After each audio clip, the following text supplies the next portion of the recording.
Welcome back to my YouTube channel.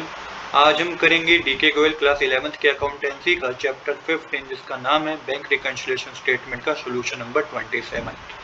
Question number 27 बच्चों मैंने already note कर रखा है। क्वेश्चन नंबर 27 में आपको बैंक रिकन्सिलिएशन स्टेटमेंट बनानी है। आपको कैश बुक का डेबिट बैलेंस बता रखा है जो कि 12,000 रुपीज़ है। किस तरीके से बनाएंगे आइए समझते हैं। तो सबसे पहले देखिए, जो आपको बैलेंस बता रखा है वो डेबिट बैलेंस बता रखा है कैश बुक का। तो यहाँ पे लिखिएगा balance as per cash book debit balance कितना है 12,000 रुपीज़। तो 12,000 रुपीज़ मैंशन कीजिएगा। आप कौन सी ट्रांजेक्शन ऐड होगी कौन सी सब्ट्रैक्ट होगी किस तरीके से समझेंगे आइए इसको समझते हैं। तो cheque were issued for 15,000 but out of them check for rupees 7,700 have not been presented।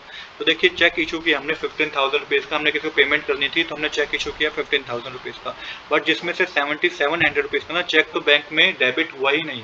तो देखिए इसका इम्पैक्ट क्या हुआ, जब हमने चेक इशू किया 15,000 रुपीज़ का तो उसी वक्त हमने क्या करा, कैश बुक में क्रेडिट साइड उसको मेंशन कर दिया, मतलब कि कैश बुक का बैलेंस तो हमने कम कर दिया, बट बैंक में से तो उतना 7,700 रुपीज़ का अमाउंट निकला ही नहीं है, वो डेबिट ही नहीं हुआ। तो इम्पैक्ट क्या होगा, कैश बुक का बैलेंस कम शो करेगा, पासबुक का बैलेंस ज़्यादा शो करेगा।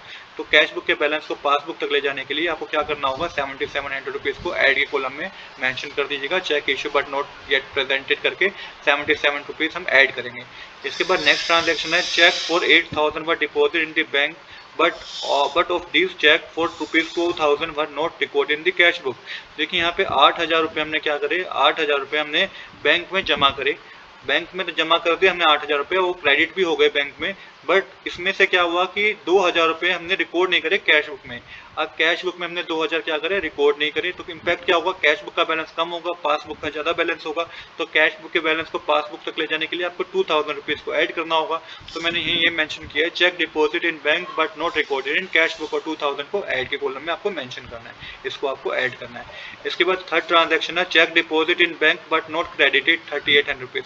अब ये भी सिमिलर ही है, थोड़ा चेंज इसमें क्या है कि चेक को डिपॉजिट किया गया है बैंक में, 3,800 रुपीज़ का चेक था जिसको हमने बैंक में डिपॉजिट कराया, बट बैंक ने तो उसे क्रेडिट ही नहीं किया। तो इम्पैक्ट क्या होगा कि जब 3,800 रुपीज़ का हमने बैंक में जमा कराया चेक, तो उसी वक्त हमने अपने कैश बुक में डेबिट साइड मेंशन कर दिया 3,800 रुपीज़, बट बैंक में तो क्रेडिट हुआ ही नहीं। तो कैश बुक का ज़्यादा बैलेंस शो करेगा, पासबुक का कम शो करेगा।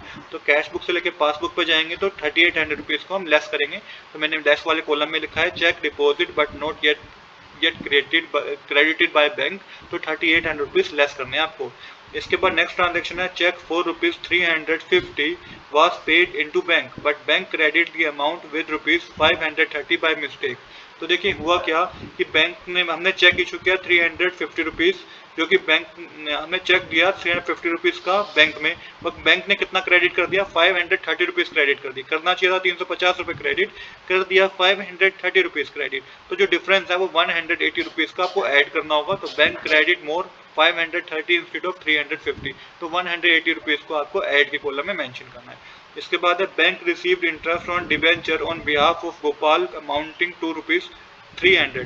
तो बैंक को इंटरेस्ट रिसीव हुआ है, तो बैंक में इंटरेस्ट रिसीव हुआ तो बैंक का बैलेंस, पासबुक का बैलेंस इंक्रीज हो जाएगा, कैश बुक का बैलेंस कम होगा। कैश बुक के बैलेंस को पासबुक तक ले जाएंगे तो 300 को भी आपको ऐड करना है। तो यहाँ मैंने मेंशन किया है, interest on debenture collected by bank 300 rupees.